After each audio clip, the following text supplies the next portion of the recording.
げえ狭いよ。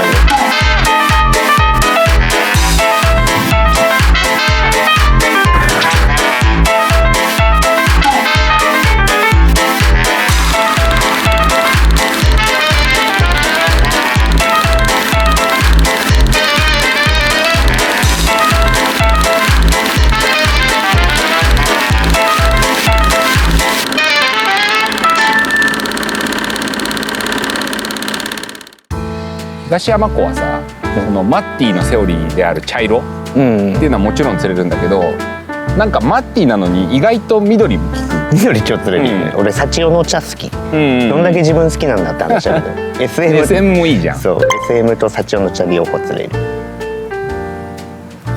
でそれでいってまあ茶色も当然釣れるから、色の選択肢が結構広い。そうだね。ナイロン？S2 の 0.45。最近自分はフルサイズクランクやるときはこのセッティング。あ、そうなんだ。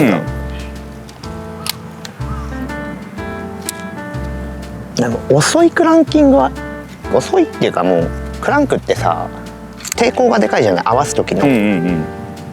だから伸びないとのが刺せるよね。伸びない分さプッてちょっと巻いたら刺さるから。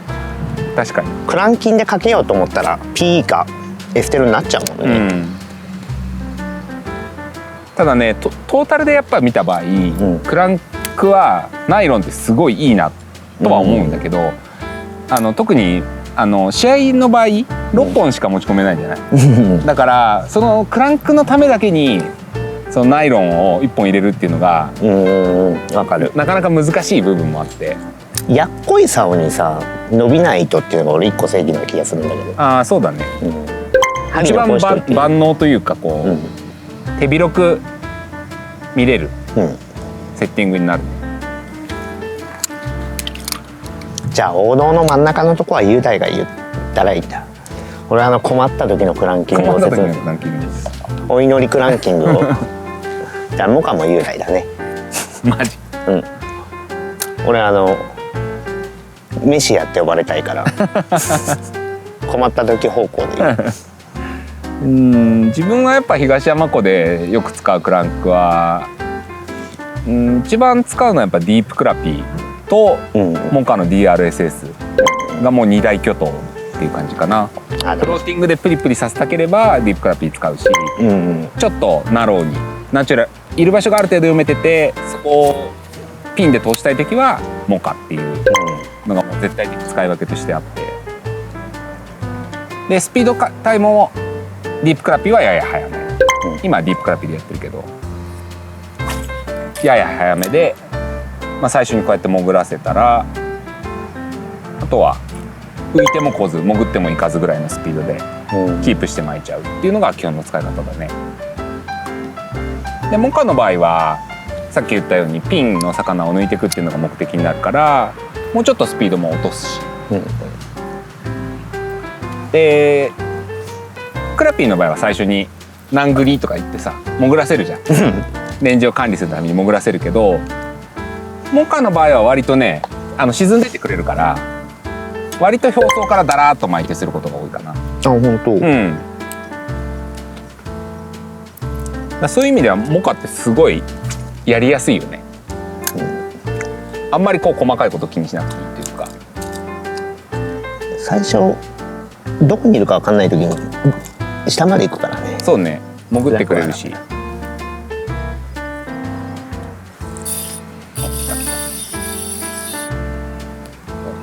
あと12月だとさ、9時以降のが釣れるよね、クランク。そうね、明らかにそれはある。冷え込みがきつくなってくると、朝そんな食わんもんね。そう、朝はあんまりちょっと魚が動きがやや鈍くて、でレンジも深いことが多いから、クランクだとちょっと効率悪いことが多くて、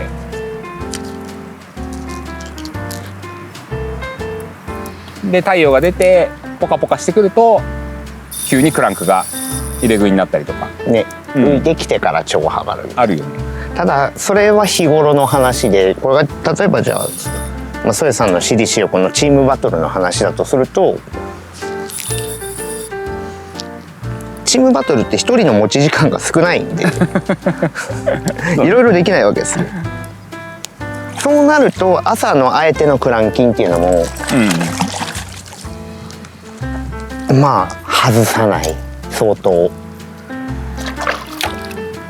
その場合パニクラ好きなんだけど、ああいいね、飛距離も出るし飛んで、それなりでかいからとりあえず見っけてもらって、で遅いクラフィーより、そうそう飛んで遅くてみたいな。あ、じゃあさっき言ってたディープクラピーとモカの間ぐらいの感じ。そうだからその朝の読めない時に投げる、先発にはいいと。そうなるほどね。もうちゃんと1クランク展開になったらもうディークラとモカ好きなんだけど、そこまでいかない、読めてないから投げるクランクっていうのかな、お祈りクランキング、で今もこれお祈りの、まあ、お祈り技を俺は大ぶどうじゃなくて今何やってるの？これねボトムクラピー。ボトムクラピー。お祈りエースだった。とりあえず強烈な波動で寄せてどこかで連れてください作戦。そうモカとかの対局なんですけど、モカっているとこに入れれば多分最強に食わせ能力が高いっていう、で試合中とか時間短いから分かんないやってなる時あるでしょ。だから強くて遅い石焼き芋作戦ですよ。ここだよってずっと言って魚に来てもらうの。だから迷ったらモカで探すのもいいし、探すというよりは魚に来てもらう、魚に探してもらうのがボトクラだからボトムでまかない。それはあれでしょ、ボトムにつけてるわけじゃなくて、そう中層コードドドドドドド一番動きが強いからこれをつけてるっていう一番強いので上から順にずっとゆっくり巻いてきてどっかで見っけて食べてもらうっていう。これソイさん迷った時におすすめ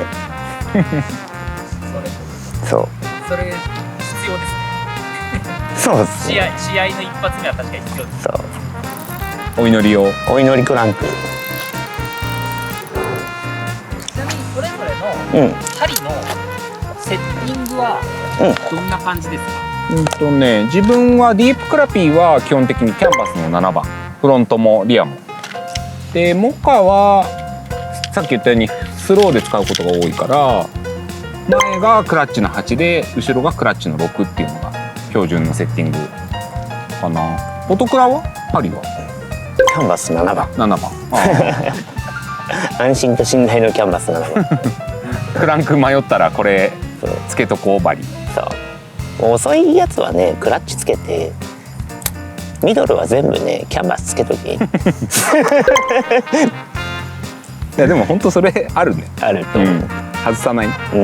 カチカチ、カチカチだね。でこれがさマイクロクランクとかになるとまたセッティングが全然変わってくるけど、ど真ん中でツルツリだからある程度こう針開いてるの使いたいし、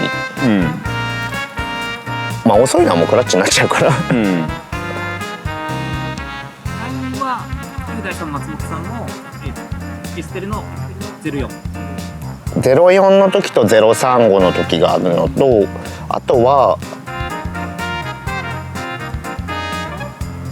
糸どれでも食うわってなったらなくすの嫌だから P 強いじゃないですかなるほどね単純に強いから。まあ絶対強いもんね。そう、一番強いから。確かにそれはある。同じだけ食うなら俺は全ての釣りを P でやりたい人、同じだけ食うならね。でもそんなことはないから当然他のラインも使うんですけど、強いってことはルアーがなくならないんで。そうね、なくならなさ大事だね。そう、なくならない。魂クランク飛んでくと悲しいからな。本当に悲しいよね、お祈りシリーズ第2弾がうっさ荒らすね真ん中はね絶対その雄大が言ってるところをやった方がいい。俺が言ってるのはもうマジお祈りなんで、強いやつをビューって引いて来てもらうのがこっちで、これはウッサは遠くに投げて下からゆっくり巻いてきたらどっかで食べる。どっかで食うっていう。だから困った人は投げた方がいいと思う。でそれを最近すごい俺が多用してるっていうのは、俺自分で今最近よく困ってるんだなっていうことに気がついた。情けない。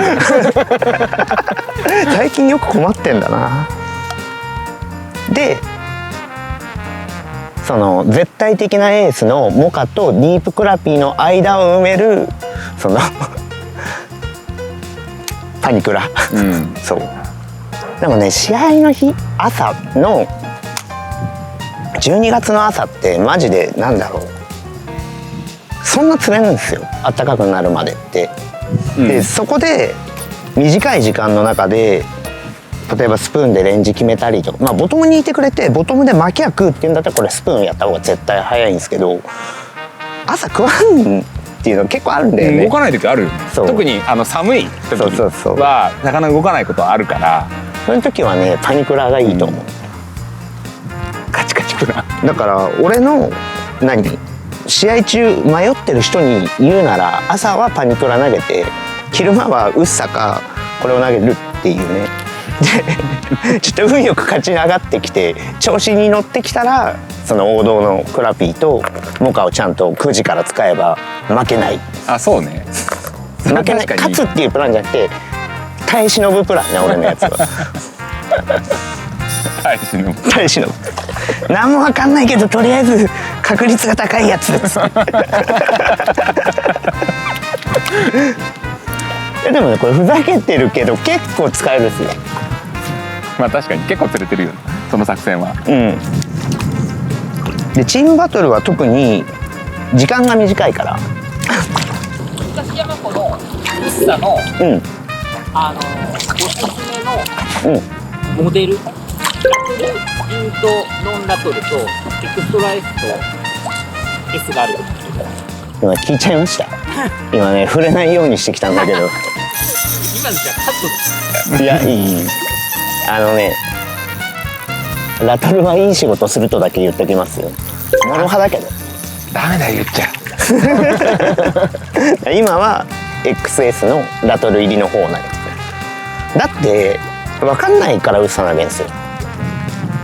飛んだ方がいいじゃないですかっていう。あと候補サーモンも非常にラトルに反応する時ある。